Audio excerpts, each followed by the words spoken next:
प्रभु तेरी वाणी जीवन की रोटी, नैनों की ज्योति अंधेरा मिटाती।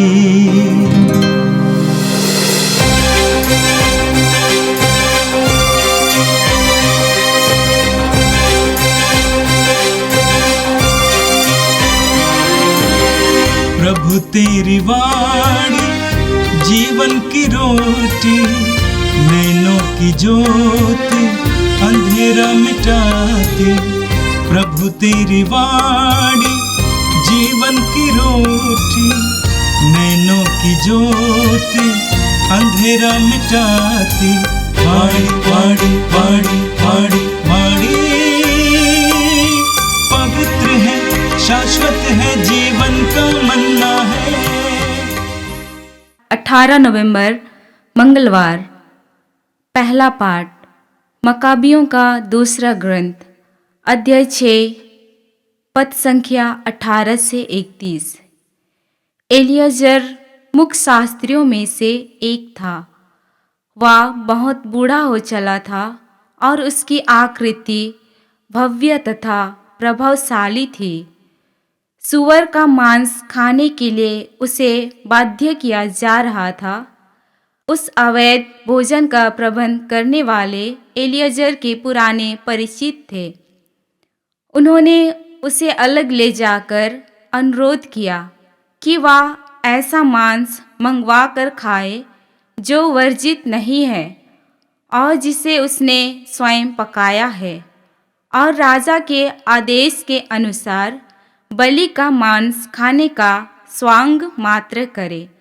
एलियाजर ने उत्तर दिया, मेरी अवस्था में इस प्रकार का स्वांग अनुचित है। कहीं ऐसा ना हो कि बहुत से युवक यह समझे कि एलियाजर ने 90 बरस की उम्र में विदेशियों के रीति रिवाज अपनाए हैं। मेरे जीवन का बहुत कम समय रह गया है। यदि मैं उसे बचाने के लिए इस प्रकार का स्वांग करता तो वे शायद मेरे कारण भटक जाते और मेरी वृद्धावस्था पर दोष और कलंक लग जाता। यदि मैं इस प्रकार अभिमनुष्यों के दंड से बच जाता तो भी, चाहे जीवित रहूं अथवा मर जाऊं, मैं सर्वशक्तिमान के हाथ से नहीं छूट पाता। इसलिए यदि मैं अभी साहस के साथ अपना जीवन अर्पित करूंगा तो मैं अपनी वृद्धावस्था की प्रतिष्ठा बनाए रखूंगा और युवकों के लिए यह अच्छा उदाहरण प्रस्तुत करूंगा कि किस प्रकार पूज्य तथा पवित्र विधियों की रक्षा के लिए कोई स्वेच्छा से और आनंद के साथ मर सकता है। यह कहकर एलियाजर सीधे उस स्थान की ओर बढ़े जहां कोड़े लगाए जाते थे, जो पहले उनके साथ सहानुभूति दिखलाते थे। वे अब उनके साथ दुर्व्यवहार करने लगे, क्योंकि एलियाजर ने उनसे जो कहा था वह उन्हें मूर्खता ही लगी। कोड़ों के मार से मरते समय एलियाजर ने आह भरकर यह कहा, प्रभु सब कुछ जानता है। वह जानता है कि मैं मृत्यु से बच सकता था। मैं कोड़ों की मार से जो असहाय पीड़ा अपने शरीर में भोग रहा हूँ, उसे अपनी आत्मा से स्वेच्छा से स्वीकार करता हूँ, क्योंकि मैं उस पर श्रद्धा रखता हूँ। इस प्रकार वह मर गया और उसने मरते समय न केवल युवकों के लिए बल्कि राष्ट्र के अधिकांश लोगों के लिए साहस तथा धैर्य का आदर्श प्रस्तुत किया। यह प्रभु की वाणी है। संत लूकस के अनुसार पवित्र सुसमाचार, अध्याय 19, वाक्य संख्या 1 से लेकर 10 तक। यीशु यरीहो में प्रवेश कर आगे बढ़ रहे थे। जक्कैयुस नामक एक प्रमुख और धनी नाकेदार यह देखना चाहता था कि यीशु कौन है, परंतु वह छोटे कद का था, इसलिए वह भीड़ में उन्हें नहीं देख सका। वह आगे दौड़कर यीशु को देखने के लिए एक गूलर के पेड़ पर चढ़ गया, क्योंकि वह उसी रास्ते से आने वाले थे। जब यीशु उस जगह पहुंचे तो उन्होंने आंखें ऊपर उठाकर जक्कैयुस से कहा, जक्कैयुस, जल्दी नीचे आओ, क्योंकि आज मुझे तुम्हारे यहाँ ठहरना है। उसने तुरंत उतरकर आनंद के साथ अपने यहाँ यीशु का स्वागत किया। इस पर सब लोग यह कहकर भुनभुनाने लगे, वह एक पापी के यहाँ ठहरने गए।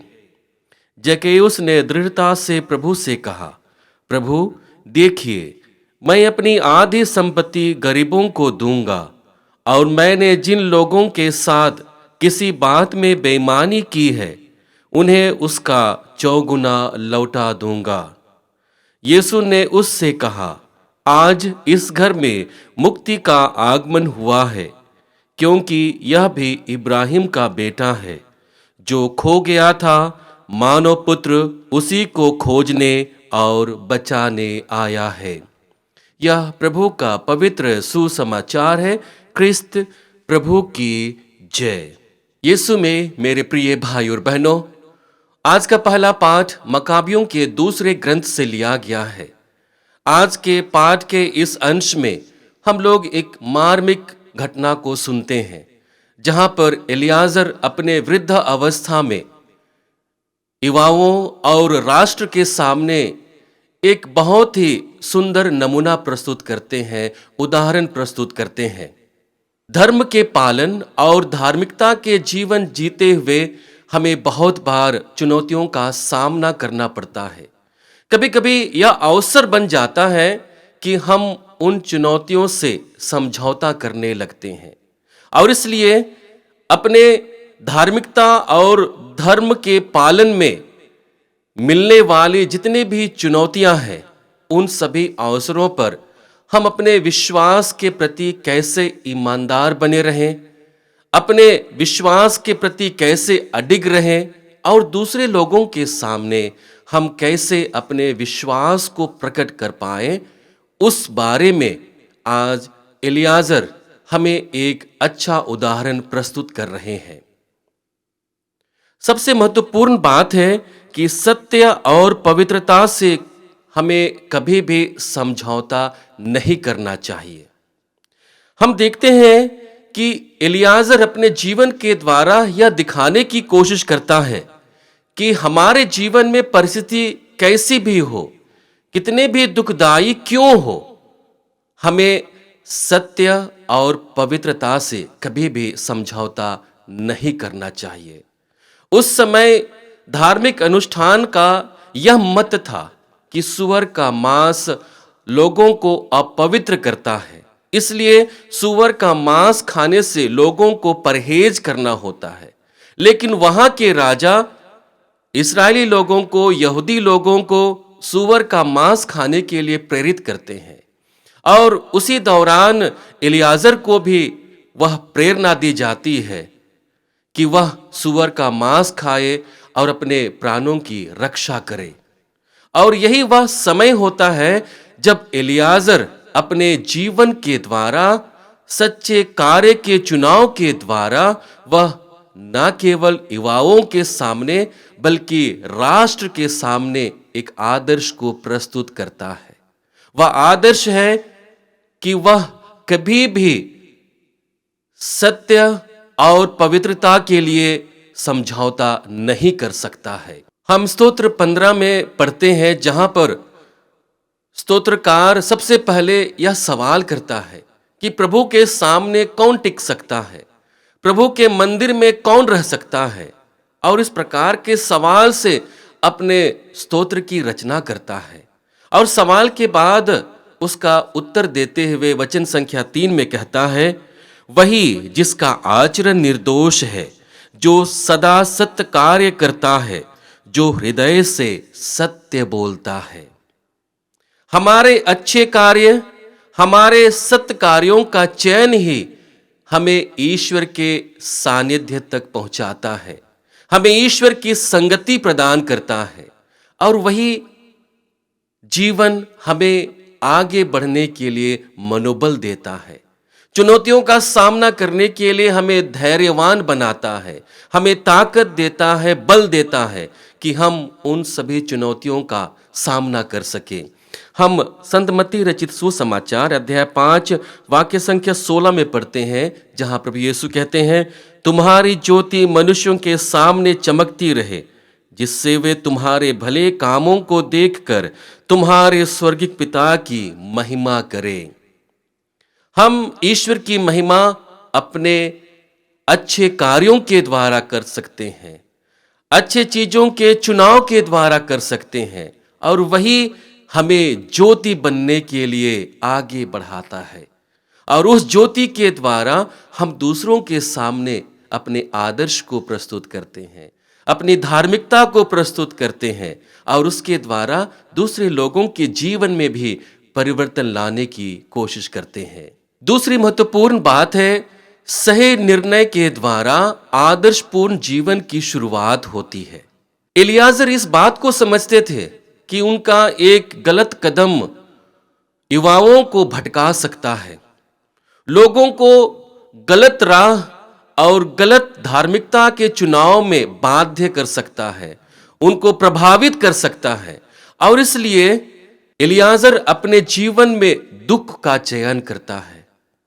वह 90 वर्ष का वयोवृद्ध है और उसके सामने स्वांग रचने के लिए उन्हें कहा जाता है, क्योंकि जो दंड देने के लिए राजा को बताता है वह उसका मित्र था, उसका पुराना पहचान वाला व्यक्ति था, वह उसे बचा सकता है, इसलिए वह सूअर का मांस खाने का स्वांग रचने को कहता है। लेकिन एलियाजर जानता है कि उनका गलत चुनाव, गलत कार्य बहुत से लोगों को प्रभावित कर सकता है और इसलिए वह मरना स्वीकार करता है। वह उस ओर कदम बढ़ाता है जहां पर लोगों को कोड़े लगाया जा रहा था, क्योंकि उन्होंने अपवित्र वस्तु को खाने से इनकार किया था। अपने अच्छे कार्यों के द्वारा, अपने अच्छे चुनाव के द्वारा वे अपने जीवन में कष्ट को स्वीकार किया था। एलियाजर उस ओर बढ़ जाता है। हम संत मत्ती रचित सुसमाचार अध्याय 18 वाक्य संख्या 16 में पढ़ते हैं, जहां पर प्रभु यीशु बुरा उदाहरण प्रस्तुत करने से बचने के लिए हमें कहते हैं और कहते हैं, जो मुझ पर विश्वास करने वाले उन नन्हों में एक के लिए भी पाप का कारण बनता है, उसके लिए अच्छा यही होता कि उसके गले में चक्की का पाट बांधा जाता और वह समुद्र में डुबा दिया जाता। इस कथन के साथ प्रभु यीशु यह कहने की कोशिश करता है कि तुम अपने जीवन में किसी के लिए प्रलोभन का कारण मत बनो, किसी के लिए पाप का कारण मत बनो। जो भी व्यक्ति दूसरे लोगों के लिए पाप का कारण बनता है, प्रलोभन का कारण बनता है, उन लोगों के लिए कड़वे शब्द का प्रयोग करते हुए प्रभु कहते हैं कि उनका मर जाना, समुद्र में डुबा दिया जाना अच्छा होता। हमें अपने जीवन में सदैव अच्छे कार्यों का चुनाव करना चाहिए और वह चुनाव बहुत बार हमें दुख देगा, बहुत बार हमें कष्ट देगा, लेकिन उन सभी से घबराने की जरूरत नहीं है। एलियाजर को यह मालूम था कि उनके दुख के कारण वह ईश्वर की महिमा को प्राप्त करेगा और इसलिए वह आनंद के साथ राजा के जो नियम थे उसकी अवहेलना करता है, उसे ना कहता है और दंड को स्वीकार करता है और अपने दुख के द्वारा, कष्ट के द्वारा वह मृत्यु को प्राप्त करता है और ईश्वर की महिमा के लिए अपने सर्वस्व को न्यौछावर कर देता है। यीशु में मेरे प्रिय भाई और बहनों, बहुत बार हमारे जीवन में अपने धर्म के पालन करने में और धार्मिकता के जीवन को जीने में बहुत सारी चुनौतियों का सामना करना पड़ता है। ये सारी चुनौतियां हमारे जीवन में चयन करने का अवसर देती है कि हम ईश्वर के मार्गों का चयन करें, ईश्वर की योजना को चयन करें, ईश्वर के बातों को हम माने। और उसको चयन करने के लिए बहुत बार हमें कष्टपूर्ण अवस्था से गुजरना होता है। हमें स्वीकार करना होगा कि हम अपने कष्टों को स्वीकार करते हुए ना केवल ईश्वर की महिमा को अपने जीवन में प्राप्त कर सकते हैं, बल्कि दूसरों के सामने एक आदर्श को प्रस्तुत कर सकते हैं, जिसके द्वारा वे लोग भी अपने जीवन में ईश्वर की महिमा को अनुभव कर सके। आज का सुसमाचार संत लूकस रचित सुसमाचार अध्याय 19 वाक्य संख्या 1 से 10 के बीच से लिया गया है।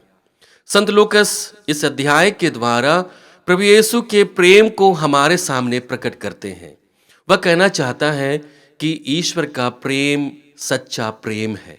वह हर एक लोगों को समान मात्रा में प्यार करते हैं। हमारी परिस्थिति जैसी भी हो, ईश्वर मुझसे प्यार करता है।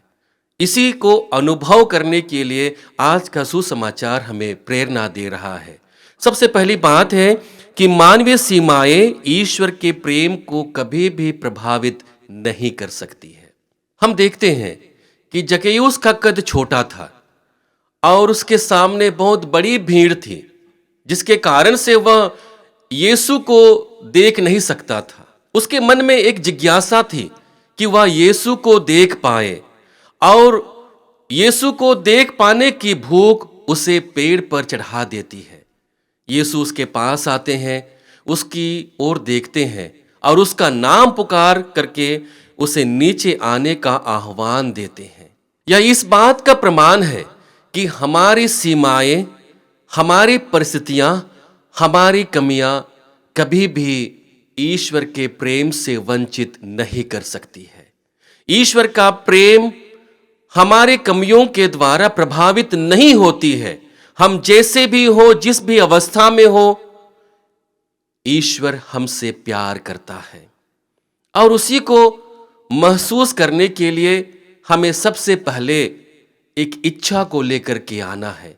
जैसे कि जक्कैयुस ने मात्र यीशु को देखने की इच्छा की, कामना की, और उसके जीवन में ईश्वर का प्रेम उमड़ पड़ता है। उसके जीवन में परिवर्तन आता है और वह प्रभु यीशु के प्रेम को अपने जीवन में महसूस करता है।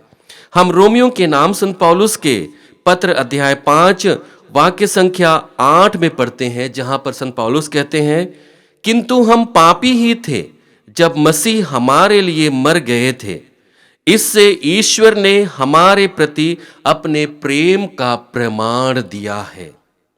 ईश्वर के प्रेम का सबसे बड़ा प्रमाण यह है कि हम अपनी ही अवस्था में यीशु के द्वारा मुक्ति को प्राप्त करते हैं। और इसे संत पौलुस कहता है कि हमारे पाप में स्वभाव में ही यीशु हमारे लिए अपने प्राण को त्याग देते हैं, ताकि हम ईश्वर के प्रेम को समझ सकें, ईश्वर के प्रेम को महसूस कर सकें। और यही ईश्वर के प्रेम का सबसे बड़ा प्रमाण है कि वह हमसे बहुत प्यार करते हैं। दूसरी महत्वपूर्ण बात है कि यदि हम ईश्वर को अपने जीवन में स्थान देते हैं, तभी से हमारे जीवन में परिवर्तन की शुरुआत होती है। हम देखते हैं कि बुलाए जाने के बाद जक्कैयुस उतरकर प्रभु यीशु को आनंद के साथ अपने घर में आमंत्रित करते हैं, उसके साथ भोजन करता है। हम प्रकाशना ग्रंथ अध्याय 3 वाक्य संख्या 20 में पढ़ते हैं, जहां पर वचन कहता है, मैं द्वार के सामने खड़ा होकर खटखटाता हूं, यदि कोई मेरी वाणी सुनकर द्वार खोलेगा तो मैं उसके यहाँ आकर उसके साथ भोजन करूंगा और वह मेरे साथ। यह प्रभु के अकथनीय प्रेम को हमारे सामने प्रकट करता है। हमें जरूरत है कि हम यीशु के आह्वान को सुने, यीशु के आवाज को सुने। अपने विकट परिस्थिति में, अपने प्रतिकूल अवस्था में, अपने दुख दर्द में जब हम प्रभु को सुनते हैं, प्रभु की आवाज को सुन पाते हैं, हम प्रभु के द्वारा अपने जीवन में एक नई शुरुआत को अनुभव करने लगते हैं और वही अनुभव हमें मुक्ति के मार्ग पर लेकर के जाता है। हम सुसमाचार में पढ़ते हैं, जक्कैयुस ने दृढ़ता से प्रभु से कहा, प्रभु देखिए, मैं अपनी आधी संपत्ति गरीबों को दे दूंगा और मैंने जिन लोगों के साथ किसी भी बात में बेईमानी की है उन्हें उसका चौगुना लौटा दूंगा। यीशु ने उससे कहा, आज इस घर में मुक्ति का आगमन हुआ है। जब हम अपने जीवन में प्रभु को स्थान देते हैं, प्रभु को अपने जीवन में लेकर के आते हैं, तो हमारे जीवन में परिवर्तन स्वाभाविक हो जाता है। उसका उदाहरण आज हम सुसमाचार में देखते हैं। जैसे ही जक्कैयुस ने प्रभु यीशु को अपने घर में बुलाया, उसके जीवन में परिवर्तन आने लगता है। परिवर्तन उसे अच्छे कार्यों की ओर प्रेरित करता है। अब वह वचनबद्ध हो जाता है कि जो भी गलत कार्य किया है वह उसका भरपाई करेगा, सभी लोगों को चौगुना वापस करेगा जिनके साथ में उसने लूट खसोट किया है। यह एक नई शुरुआत का संकेत है। यीशु में मेरे प्रिय भाई और बहनों, क्रिस्तीय जीवन का आदर्श और उसकी गरिमा हर एक विश्वासियों के जीवन में निहित है।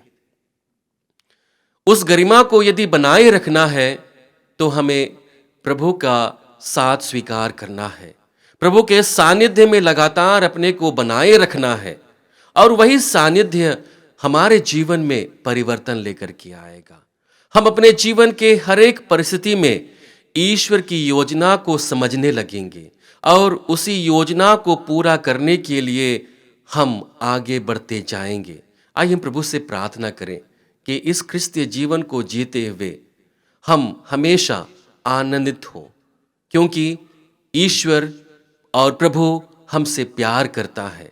उसी प्यार को हम हर एक दिन के जीवन में महसूस कर सके और दूसरे लोगों के सामने एक आदर्श को प्रस्तुत कर सके।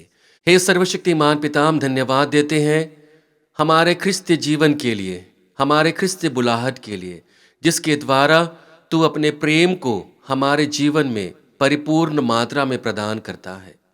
पिता, हमें बल दे कि इस जीवन को जीते हुए जब भी हम चुनौतियों का, दुखों का सामना करते हैं, हम उनसे समझौता ना करें, बल्कि तेरी दया से, तेरी कृपा से उन अवसरों में हम तेरे प्रेम को और अधिक गहराई से समझ सके, महसूस कर सके। आज के वचन के सुनने वाले हर एक विश्वासियों को स्पर्श करना पिता, जब भी वे अपने जीवन में दुख का सामना करते हैं, चुनौती का सामना करते हैं, उन्हें सभी चुनौतियों का सामना करने का बल देना। जो भी लोग भटक गए हैं, अपने दुख दर्द के कारण तुझसे अलग हो गए हैं, उन्हें अपनी ओर आकर्षित करना। हमें अपने जीवन में एक अच्छे आदर्श को प्रस्तुत करने का बल दे पिता, ताकि हम अपने जीवन के द्वारा, अपने अच्छे कार्यों के द्वारा, अच्छे चीज़ों के चुनाव के द्वारा ना केवल तेरी महिमा को अपने जीवन में प्रकट करें, बल्कि दूसरे लोगों के जीवन में भी प्रकट कर सके, उन्हें दूसरे लोगों के जीवन में भी प्रकट कर सके। हमें यह वर दे, हम यह प्रार्थना करते हैं हमारे प्रभु ख्रिस्त के द्वारा, आमीन। प्रभु तेरी वाणी जीवन की रोटी, नैनों की ज्योति अंधेरा मिटाती, वाणी वाणी वाणी वाणी वाणी, पवित्र है, शाश्वत है, जीवन का मन्ना है।